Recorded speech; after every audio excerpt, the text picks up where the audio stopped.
If you are planning to step onto a cruise ship after August 1st, there is a new set of rules waiting for you at the terminal, and most passengers have no idea any of this changed. Cruise lines have quietly rewritten the fine print on passports. Security screening, alcohol limits, mobility devices, smart glasses, drones, homemade gifts, pool chairs, swim diapers, flight timing, and even what gets pulled out of your suitcase. Some travelers this year were turned away at the gangway simply because they trusted last year's information. Today, we are going through every single change, one by one, so you walk onto that ship instead of walking back home. Stay with me, because rule number 7 is the one that catches the most experienced cruisers off guard, and it involves something almost everyone packs without thinking twice. Before we go further, if you want to actually use this information instead of just watching it and forgetting it, hit subscribe and turn on notifications, because Senior Cruise Secrets posts these terminal updates the moment cruise lines change their policies, and by the time most travel blogs catch up, you will already be prepared. The passport countdown nobody watch. The first change that will strand more travelers than anything else on this list is the passport rule, and it has quietly gotten stricter. Your passport now needs to be valid for at least 6 months past the date your cruise ends, not the date it begins, and that distinction is where people get caught. Someone books a 10-day cruise, checks their passport, sees it expires in 5 months, assumes that is close enough, and gets denied boarding at the terminal with no refund and no exceptions. Port agents are not authorized to bend this rule for anyone, no matter how many cruises you have taken before or how loyal you are to the brand. The second part of this change is online check-in. And cruise lines have shortened the window dramatically. Where you once had 2 or 3 weeks to complete your check-in documents, most major lines now require everything submitted between 4 and 7 days before departure, and several lines shut the online portal completely once you reach the 48-hour mark. If that window closes before you finish, you are pushed into a manual check-in line at the terminal that can add over an hour to your boarding time. And during peak season, that line sometimes does not move fast enough before the ship pushes back its gangway. The fix is simple, but it requires you to actually mark a calendar reminder, rather than assuming you will remember, because the people getting denied are not careless travelers, they are simply working from outdated information. Travel agents who specialize in cruises are seeing this exact scenario play out at an increasing rate. Families who booked a trip 6 months ago felt fully prepared and then discovered at the very last minute that their passport window or their check-in deadline had quietly shifted underneath them. The safest habit going forward is to check both dates the moment you book and again roughly 1 month before departure, because cruise lines occasionally adjust these windows even after your reservation is confirmed, and the confirmation email you received at booking may not reflect the current policy by the time your sail date actually arrives. The biometric checkpoint that surprises first-time cruisers. Once your paperwork clears, the next hurdle is security, and it looks nothing like it did even 2 years ago. Ports have brought in detection dogs trained specifically to identify prohibited substances, and they walk the terminal lines while you wait, so do not be alarmed if one pauses near your bag. That is simply their job. After the dogs, you move through fingerprint scanning and facial recognition, and this is where a surprising number of passengers get delayed. The photo attached to your booking has to match current facial recognition standards, which means no sunglasses, no hats, and no heavy photo filters or edits, because the system is comparing your live face against that stored image in real time. If the match fails, you get pulled aside for manual verification, and that alone can add significant time to your boarding. Because of these added layers, the entire security and check-in process can now take anywhere from 45 minutes to well over an hour, even on a day when the terminal is not particularly crowded. My advice here is to treat your terminal photo the same way you would a passport photo: plain background, clear face, no accessories, because that 30-second decision when you upload your check-in photo can be the difference between walking straight through and standing in a secondary screening line while your embarkation lunch gets colder by the minute. It also helps to arrive at the terminal with realistic expectations about timing. rather than assuming the process will move as quickly as it did on a cruise you took several years ago. Building an extra hour of buffer into your arrival plan means a slow line becomes a minor inconvenience instead of a source of panic. And it keeps the entire experience calm for you and for the staff working that checkpoint, who are simply following procedures that were handed down to them from corporate security teams rather than making up rules on the spot. Wheelchair and mobility diaper size limits. For travelers using a wheelchair, scooter, or any mobility device, there is a rule change that deserves your full attention because it can affect your entire cabin assignment. Several major lines, including Carnival, now require that your mobility device fit through a standard cabin doorway of 22 inches and that it be foldable for storage inside your room. If your scooter or wheelchair does not meet those dimensions, you are not simply told to make it work, you are required to book an accessible cabin instead, and those cabins are limited in number and tend to sell out early. This means measuring your device before you book is no longer optional, it is essential. Call the cruise line directly, give them the exact width and whether the device folds, and get written confirmation of what cabin category you actually qualify for. Skipping this step has led to passengers arriving at the terminal only to discover their device physically will not fit through their assigned cabin door, and by that point, with the ship boarding in hours, there is very little anyone can do to fix it on the spot. If mobility assistance is part of your cruise plans, this single phone call before booking is worth more than almost any other preparation step on this list. It is also worth asking whether your specific device is on the cruise line's approved list, since some companies now maintain a catalog of scooter and wheelchair models along with their exact measurements, and matching your device against that list ahead of time removes almost all of the guesswork. Accessible cabins also tend to book up faster than the general public realizes, sometimes months before a sailing date, so if you know your device requires that category, reaching out as early as possible in the planning process gives you the best chance of securing the room configuration you actually need, rather than being told those cabins are already gone. If this is the kind of detail that would have caught you off guard, imagine how many other small rules are hiding in your specific cruise line's updated policy, and that is exactly why we cover a different one of these every week here on Senior Cruise Secrets.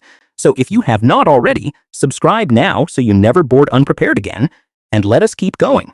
Because the alcohol changes coming up next have frustrated even long-time cruisers. The alcohol crackdown. Drinking policies have tightened across the industry, and the reasoning is consistent everywhere. Cruise lines are trying to reduce overconsumption and the incidents that come with it.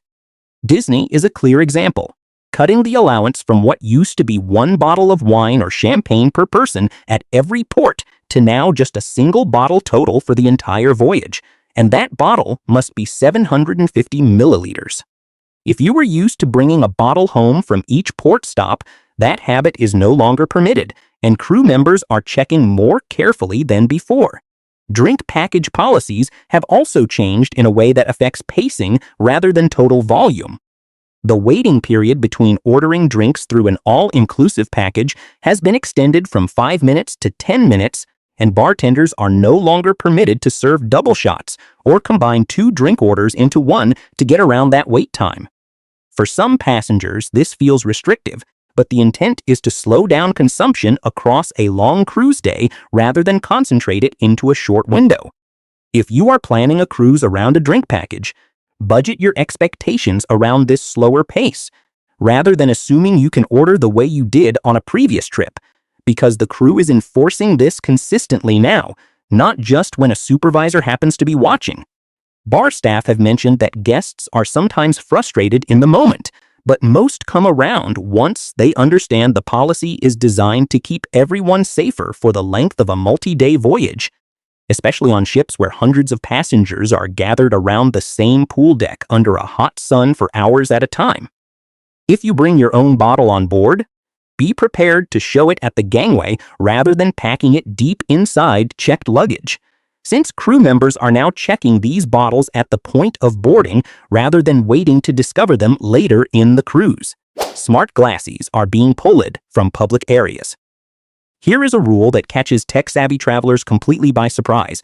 Smart glasses with built-in cameras are now banned in public areas on several lines, with MSC enforcing a full ban across their entire fleet. The reasoning comes down to privacy. Because these devices can record other passengers without their knowledge or consent, and cruise lines have received enough complaints to justify a blanket policy rather than trying to police individual behavior. Other lines have taken a slightly softer approach, restricting smart glasses specifically in sensitive areas such as restrooms, casinos, and spaces designated for children, while allowing them in open public decks. Either way, if you own a pair of these glasses, check your specific cruise line's device policy before you pack them, because having them confiscated at security is not just inconvenient, it can also delay everyone standing behind you in that same screening line and in front of a terminal full of impatient travelers. That is not where you want to be standing. This shift reflects a larger pattern across the industry, where personal privacy on a crowded ship is being weighed more heavily than it was even a couple of years ago, and cruise lines are choosing to get ahead of complaints rather than respond to them after the fact. If wearable technology is a normal part of your daily life at home, it is worth packing a traditional pair of sunglasses as a backup, so a misunderstanding at the terminal does not turn into an unnecessary delay before your vacation has even officially started. Drones are completely off limits. If you are considering bringing a drone to capture footage of your cruise, that plan needs to change immediately, because drones are fully prohibited, not just discouraged. This is not simply a cruise line preference. Operating a drone near a ship or a port can violate international maritime law as well as federal aviation regulations, which means the consequences go well beyond a confiscated device at the terminal. Security screening is specifically looking for drones now, and if one is found in your luggage, it will be held for the duration of the cruise at minimum, and in some cases reported to port authorities depending on local law. If aerial footage of your trip is important to you, look into shore excursions that already include professional drone photography as part of the package, because attempting to fly your own device is simply not worth the legal exposure or the disruption to your vacation. Several ports have their own local aviation restrictions layered on top of the cruise line policy, which means even a quick flight over a beach during a shore excursion could put you in violation of laws that have nothing to do with the cruise line at all. Leaving the drone at home entirely, rather than packing it just in case, is the simplest way to avoid this issue altogether.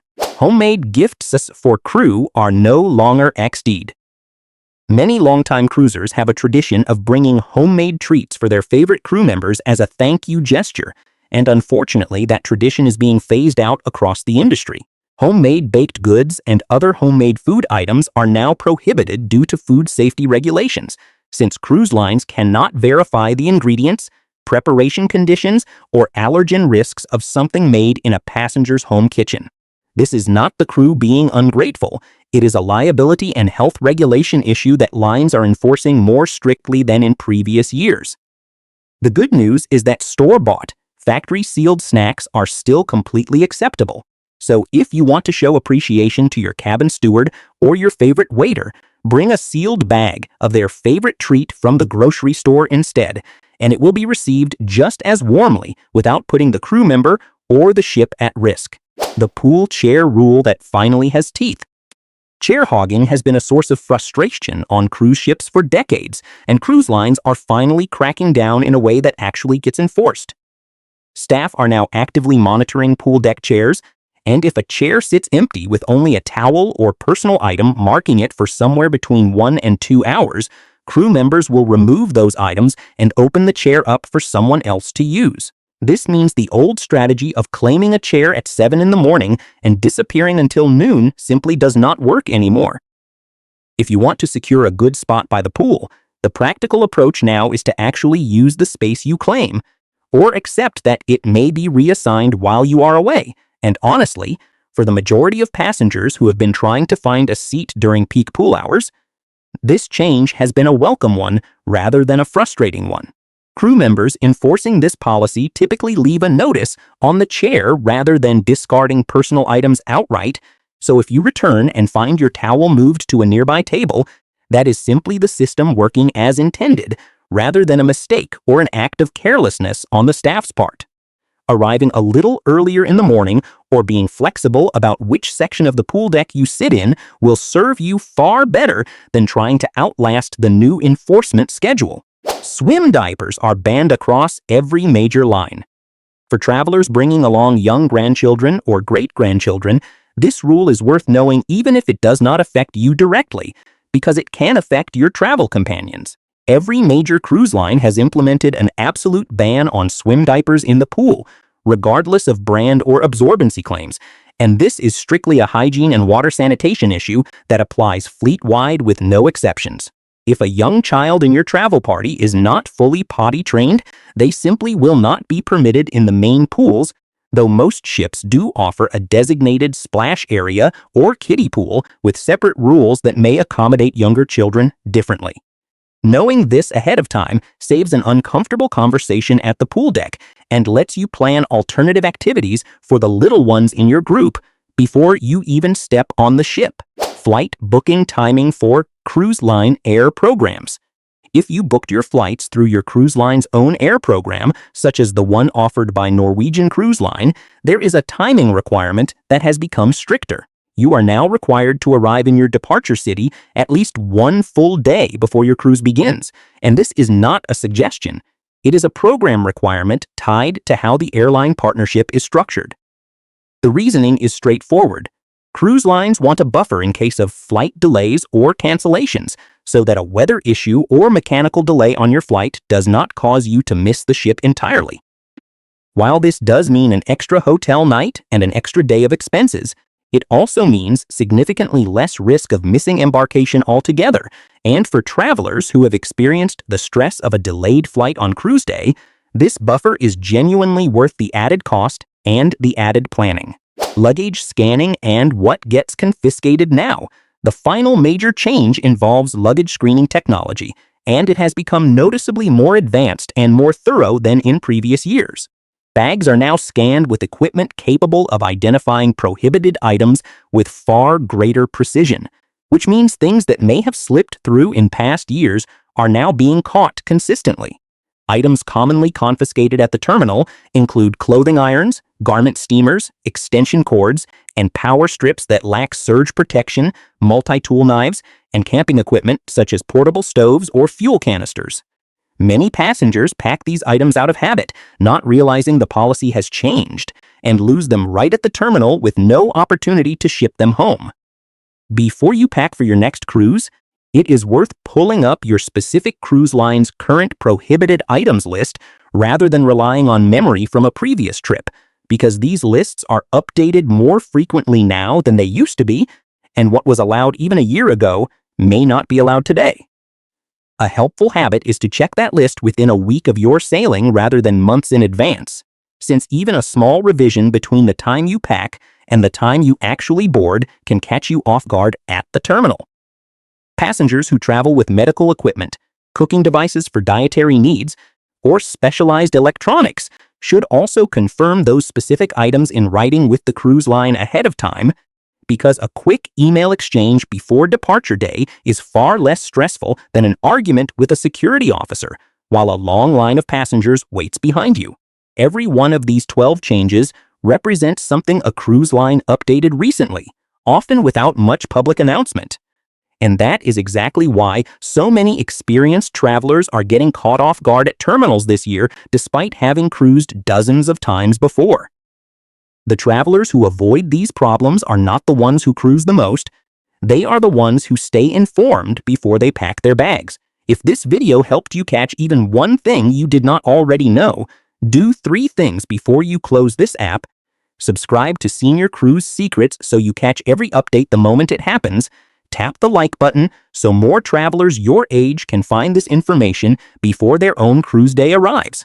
And drop a comment letting us know which rule surprised you the most, because your comment might be exactly the warning another traveler needs to see before they head to the terminal. We will see you in the next video, and until then, safe travels and smooth sailing.